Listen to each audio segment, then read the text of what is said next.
Greetings, hockey fans.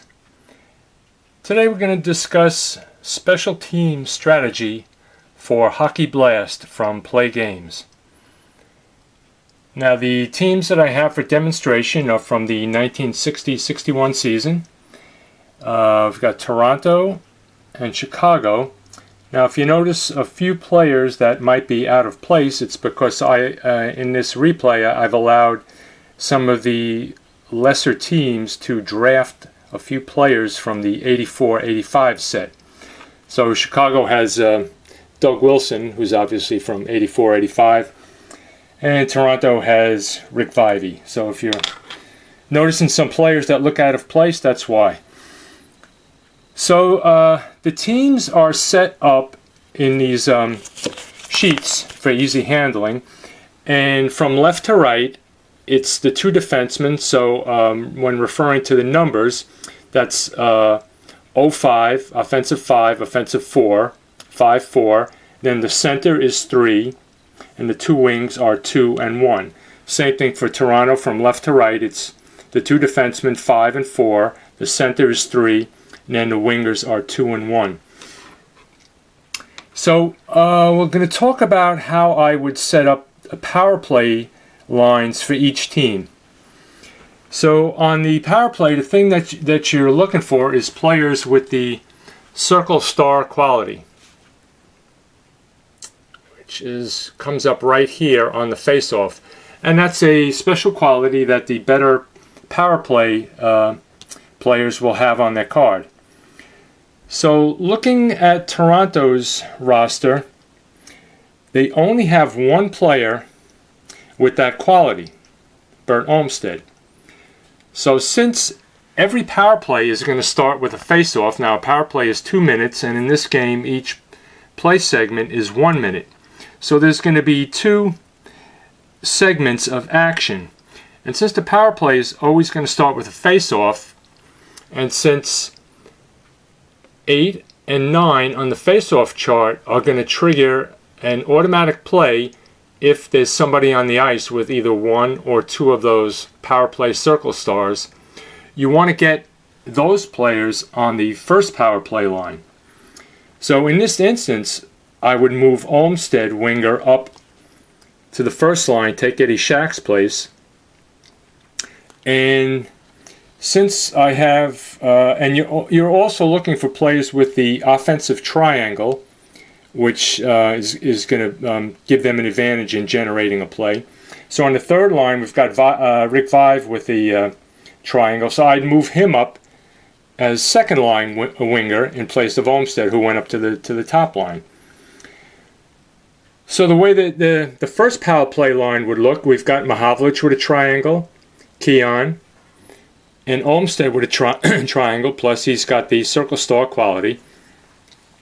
Now, as far as the defensemen, of the 5 defensemen on Toronto, 3 of them have the scissor quality either on the shot or on the assist.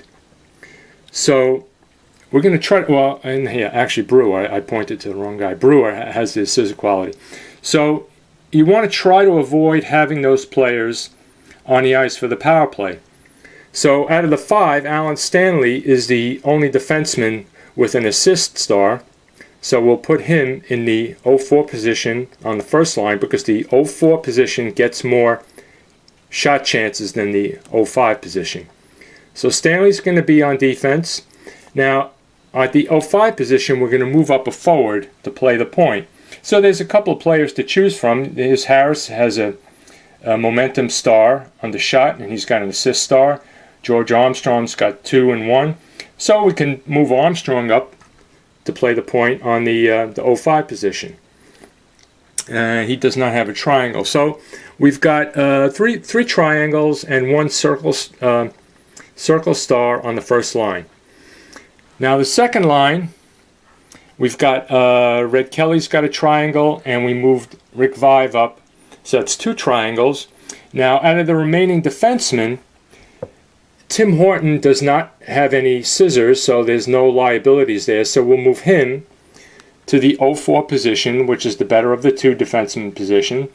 And then we'll just take another forward and move him up to the 05 position. So well, Billy Harris is good with the star in each position, so he'll go in the 05 position. So that's how Toronto's power play lines would stack up. Now, sometimes you might want to take the face-off quality into consideration, but that's more of something that you're going to think about for the shorthanded team, because 7 on the face-off chart is face-off won by the higher rated face-off player. Now, if the shorthanded team has 2 of the defensive circles, these are penalty killing circles, on the ice, on that first line, they're going to automatically kill off the penalty with 2 lull minutes. But if they don't have 2, in that case, you're going to want a higher rated face-off center, if possible, on the shorthanded team to at least win the face-off in that first minute. Now, even though the shorthanded team wins the face-off, the power play team could still end up getting a play, because then the shorthanded team has to roll on the power minutes chart, and they could roll a 7 or a 3, which is just going to turn the puck over to the power play team for a play, or they could roll a 10, which is just a turnover, give it to the power play team. So there's still a chance that the power play team could get off a shot in that first minute. But that's just one more thing to consider for the shorthanded team. If you don't have 2 circle stars on that opening line face-off, if possible, you want to get a higher rated center to at least win the face-off. So let's look at the power play strategy if Chicago was the power play team. Now, right off the bat, on their regular first, I should mention too that these are set up for first line, second line, third line, fourth line. Chicago has 1, 2, 3 players with the power play circle star. Now that's actually 1 more than they need to get a play right off the face-off, because as we showed here, if you roll an 8 or a 9, it requires either 1 or 2 circle stars on the ice, and right away you get an automatic play off the play chart. So Chicago would qualify, and you could say, well, maybe 3 circle stars is overkill, but 11 on the power minutes chart is a battle for possession. Now, if the shorthanded team already has the required 2 defensive circles on the ice, and the power play team only has 1 circle star, the shorthanded team is going to win this battle for possession. It's just going to be a turnover. But in this case, because Chicago has the luxury of 3 on the ice, if 11 comes up, which is not a number that's going to come up that often, they would win the battle for possession over Toronto if Toronto had 2 penalty kill circles, which we'll discuss the shorthanded strategy after we finish this. But Chicago also has 1 more player. I got Steve Larmer on the third line with a power play circle star. So if we wanted to, we could split up the lines and put 2 on line 1, 2 on line 2. In the event that the play in the first minute turns out to be a shot and a save, and the puck frozen for a face-off, then there would be a second face-off in the second minute, in which case Chicago would again have an advantage if an 8 or a 9 came up, if they had 2 circle stars on the second line. So in this case we could move, so Ken Wareham on the first line, even strength, does not have a offensive triangle. We can move Ron Murphy up to that wing position, give them another triangle there, and we can move Steve Larmer with a triangle and a circle star to take his position on the second line.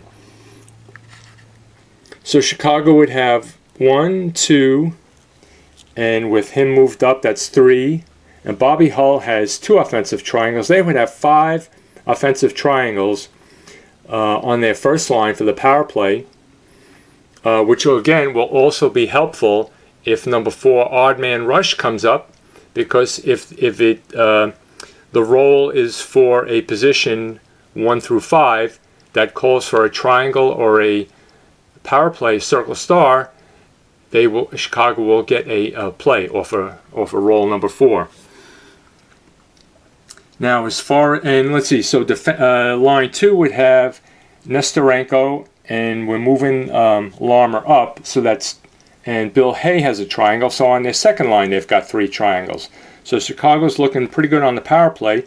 Now, as far as their defensemen, again, like Toronto, 3 of the defensemen have the liability of scissors, so if we can avoid putting those players on the power play, we will. Now, Doug Wilson is from a more offensive-minded era for defensemen, so he's got a 1 shot star and he's got 2 assist stars, so he's a good player to keep on the first line. And Pierre Pelot has no shot stars, but he has no scissors, and he has an assist star, so he will be the 0-4 defenseman on the second line.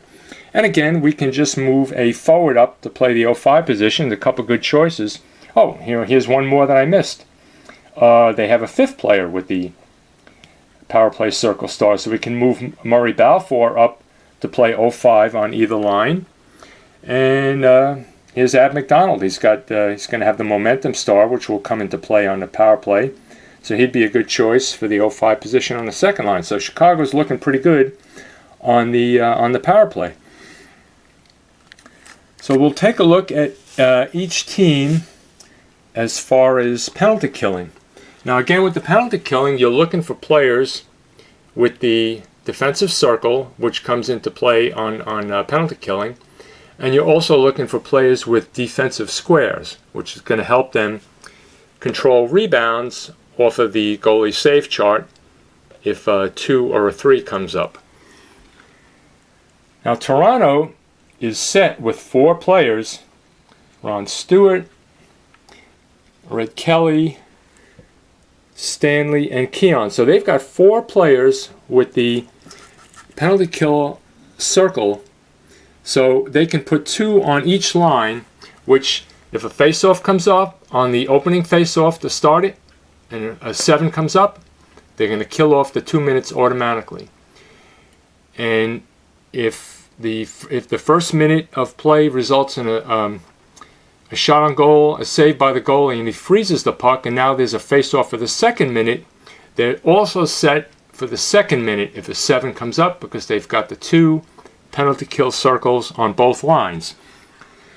So we could make the first line shorthanded Kelly at center, and we'll put Stewart on the wing. Now on the shorthanded, I leave the number 2 position open, so it'll be Kelly and 0-3, and Ron Stewart would be slotted in 0-1. So these 2 would be the first penalty killing unit. And on defense, we only have 2 players with the defensive squares. So in this case, we can move Horton into 0-4. Or no, we'll keep Brewer there because he's got 5 qualities. Once you get past circle stars and defensive squares, then you start looking for players with more of the 6 qualities. So Brewer's got 5 out of 6. We'll keep him there. And we can always keep Bobby Bourne there. So these 2 would be the first line defensemen on the penalty kill. And then line 2, we'll keep Keon at center. And we could basically put any other player at the wing. We could keep Mahavlich there. He's got 5 qualities. And Stanley on defense. So there's the other circle star along with Keon. And you've got Stanley and Horton with the defensive squares. So that's how Toronto would shape up for shorthanded. Now, as far as Chicago only has 1 player with the penalty killing circle, Eric Nestorenko. So you're going to want to have him on the first penalty kill unit. Now, if 7 comes up on the face-off, because they only have 1 player, it's not going to be enough to kill off the penalty with a lull. If a 4 comes up on the opening roll, it requires only 1 penalty kill circle. So in that case, it'll kill off the 2 minutes. Now I should also mention that the 2 penalty kill circles and 1 penalty kill circle also come into play on the play chart too, on roll of 4 and 11. So for Chicago, so we're going to also look for players with a defensive square. Now none of the forwards have it, and 4 of the 5 defensemen have it. So Chicago's first unit, okay, out of the centers, Bill Hay has 4 qualities, so we'll keep him at center. I'm not pointing. Here he is, Bill Hay. It's tough to look at the cards and look at the camera and get them all lined up at the same time. So we got Bill Hay at center, and Nestorenko at the wing, 0-1, and of course there's going to be no player at 0-2 because they've got a man in the box. So that's the first penalty kill unit. And now let's see, we can keep Pelot with a square and Saint Laurent as the first defenseman. And the second unit, we'll go with Stan Mikita. Now he doesn't have any penalty kill or defensive squares, but he's got 5 qualities. And he's 53 on the faceoff, which is pretty good. And for reasons I'll explain in a minute, we can go with Bobby Hull with the 5 qualities. And on defense, we'll keep Vasco and Wilson with defensive squares. Now, that's, of course, all this is provided that one of the players is not going to be the player in the penalty box. In that case, you just choose another player if you don't have the optimum players out there.